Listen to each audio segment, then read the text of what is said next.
Hello दोस्तों, आप सभी लोग स्वागत है आपके अपने YouTube channel confidence education point में। तो आज मैं आप सभी लोग लाया हूँ करंट अफेयर्स क्वेश्चन, जो कि 19 जून 2020 के करंट अफेयर्स के जितने भी क्वेश्चन मैंने सभी को मैंने इस वीडियो में कराया है। और इसके जितने भी स्टैटिक पॉइंट है उस सभी को मैंने इस वीडियो में डिस्कस किया है। आप सभी से एक ही निर्भर है, इस वीडियो को अंदर तक जरूर देखिएगा। तो आज का हम लोग का पहला क्वेश्चन है, यूएनसीटीएडी के रिपोर्ट के अनुसार भारत 2019 में एफडीआई प्राप्त करने में किस स्थान पर रहा है। तो देखिए, यूएनसीटीएडी के अनुसार भारत जो है 2019 में एफडीआई प्राप्त करने में 9वें स्थान पर रहा है। अब हम इस सब के थोड़ा स्टैटिक पॉइंट को लेते हैं। तो एफडीआई फुल फॉर्म क्या होता है? Foreign direct investment. और यूएनसीटीएडी का फुल फॉर्म क्या होता है? United nation conference on trade and development. इसका फुल फॉर्म होता है यूएनसीटीएडी का। उसके बाद दोस्तों हम लोग जानते हैं इसके बारे में, और यूएनसीटीएडी के बारे में। तो इसका हिंदी में होता है संयुक्त राष्ट्र व्यापार और विकास सम्मेलन। इसकी स्थापना हुई थी 30 सितंबर 1964 को। इसका मुख्यालय कहाँ पर है? जेनेवा स्विट्जरलैंड में है। और इसके सेक्रेटरी जनरल कौन है? मुखीसा कितोई क्या है? इसके सेक्रेटरी जनरल है, किसके? यूएनसीटीएडी के। उसके बाद दोस्तों हम लोग चलेंगे दूसरे क्वेश्चन की ओर। तो डब्ल्यूईएफ ने 2020 टेक्नोलॉजी पॉनियर्स पायनियर्स की सूची में कितने भारतीय कंपनियों को शामिल किया है। तो देखिए, जो डब्ल्यूईएफ है उसने 2020 में टेक्नोलॉजी पायनियर की सूची में दो भारतीय कंपनियों को शामिल किया है। दो भारतीय कंपनियों को क्या किया है? शामिल किया है। अब इसके बारे में हम लोग जानते हैं डब्ल्यूईएफ के बारे में। तो डब्ल्यूईएफ ने वर्ष 2020 की 100 टेक्नोलॉजी कंपनी की लिस्ट जारी की है। और 20वीं सौ टेक्नोलॉजी पायनियर्स कंपनियों की लिस्ट में दो भारतीय कंपनियों, जेस्ट मनी एक कंपनी है, दूसरी कौन है? स्टेल एप्स को शामिल किया है। कौन कौन सी? जेस्ट मनी, इसको आप लोग याद कर लीजिएगा, बहुत इंपॉर्टेंट है। जेस्ट मनी और स्टेल एप्स को शामिल किया है। हम जानते हैं डब्ल्यूईएफ के बारे में। तो डब्ल्यूईएफ का फुल फॉर्म क्या होता है? World economic forum. क्या होता है? World economic forum. इसको हिंदी में क्या बोलते हैं? विश्व आर्थिक फोरम। इसकी स्थापना कब हुई थी? 1971 में। इसका मुख्यालय कहाँ पर है? कोलोगनी जेनेवा। कहाँ पर? स्विट्जरलैंड में है। और इसके अध्यक्ष कौन है?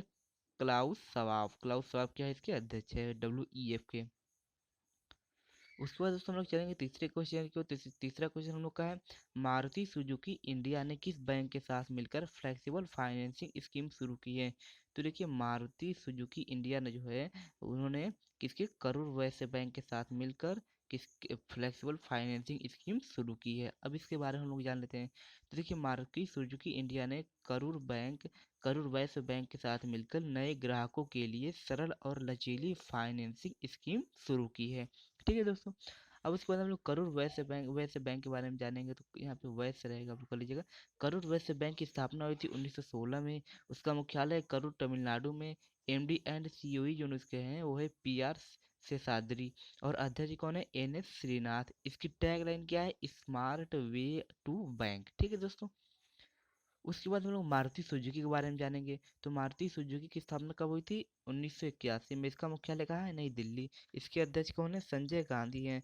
इसके एमडी एंड सीईओ कौन है? केनिची आयुकावा हैं। और इसके चेयरमैन कौन है? आरसी भार्गव हैं। उसके बाद दोस्तों हम लोग चलेंगे अपने अगले क्वेश्चन की ओर।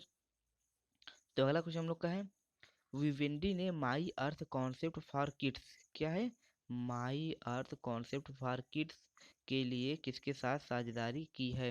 तो देखिए, इन्होंने साझेदारी की है रिकी केज के साथ। रिकी केज के साथ क्या की है? विवेंडी ने माई अर्थ कॉन्सेप्ट फॉर किड्स के लिए साझेदारी की है।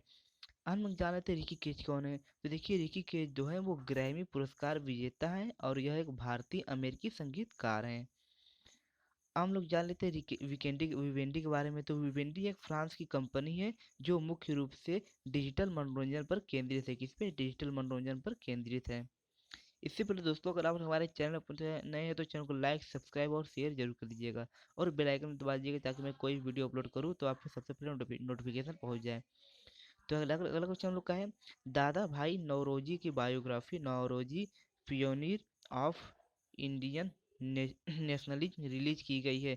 इस पुस्तक के लेखक कौन है? तो देखिए, इस पुस्तक के लेखक है दिनकर पटेल। कौन? दादा भाई नौरोजी पे बायोग्राफी बनी हुई है। इसका नाम क्या है? Naoroji pioneer of Indian nationalism. ठीक है दोस्तों, दिनकर पटेल ने इसके लेखक हैं।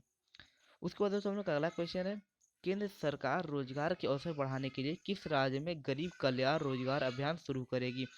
तो देखिए केंद्र सरकार जो है वो रोजगार के अवसर बढ़ाने के लिए गरीब कल्याण रोजगार अभियान, मतलब जो बाहर से लोग आए हुए हैं उनके लिए बिहार में शुरू करेगी। बिहार में क्या मतलब बहुत सारे मजदूर, ज़्यादातर मजदूर बाहर ही काम करते हैं, तो उनके लिए आए हुए इसमें रोजगार बिल्कुल नहीं है, तो उसके लिए गरीब कल्याण रोजगार योजना अभियान शुरू किया गया है।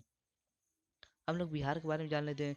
तो बिहार की स्थापना हुई तो 22 मार्च 1912 को। इसकी राजधानी कहाँ पर है? पटना। इसके मुख्यमंत्री कौन है? नीतीश कुमार। बिहार के गवर्नर कौन है? फागू चौहान। उसके बाद दोस्तों हम लोग का अगला क्वेश्चन है, लोकपाल जस्टिस डीके जैन का कार्यकाल कितने साल के लिए बढ़ाया गया है? तो देखिए बीसीसीआई लोकपाल जो जस्टिस डीके है उनका कार्यकाल 1 साल के लिए और बढ़ा दिया गया है। हम लोग बीसीसीआई के बारे में जानेंगे। तो देखिए बीसीसीआई का फुल फॉर्म क्या होता है?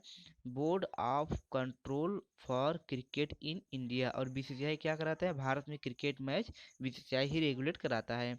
इसका फुल फॉर्म आप लोग याद कर लीजिए, board of control for cricket in India. इसकी स्थापना कब हुई थी? तो इसकी स्थापना हुई थी 1928 को। बीसीसीआई का मुख्यालय कहाँ पर है? मुंबई में। बीसीसीआई के अध्यक्ष कौन है? सौरव गांगुली है। बीसीसीआई के सीईओ कौन है? राहुल जौहरी हैं। उसके बाद दोस्तों बीसीसीआई का सचिव कौन है? जय शाह, जो कि अमित शाह के बेटे हैं, जो हमारे गृह मंत्री हैं अमित शाह के बेटे जय शाह है। उसके बाद दोस्तों हम लोग का अगला क्वेश्चन है, सस्टेनेबल गैस्ट्रोनॉमी डे कब मनाया गया? देखिए सस्टेनेबल गैस्ट्रोनॉमी जो है वो 18 जून को मनाया गया है। उसके बाद दोस्तों अगला क्वेश्चन हम लोग का है, कौन सा देश चौथे एशियाई युवा पैरा गेम 2021 की मेजबानी करेगा? तो देखिए इसकी मेजबानी करेगा कौन? बहरीन। बहरीन देश क्या करेगा? चौथे एशियाई युवा पैरा गेम 2021 की मेजबानी करेगा। हम बहरीन के बारे में जान लेते हैं। तो देखिए बहरीन की राजधानी कहाँ है? मनामा। बहरीन की करेंसी क्या है? बहरीन दिनार। बहरीन के राजा कौन है? हमद बिन ईसा अल खलीफा।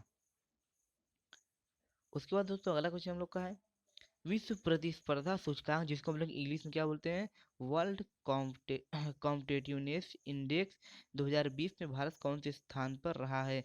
तो भारत 43 स्थान पर है, मतलब 43वें स्थान पर रहा है। अब जानते हैं इसमें पहले स्थान पर कौन है? तो पहले स्थान पर सिंगापुर, दूसरे स्थान पर डेनमार्क, तीसरे स्थान पर स्विट्जरलैंड रहा है।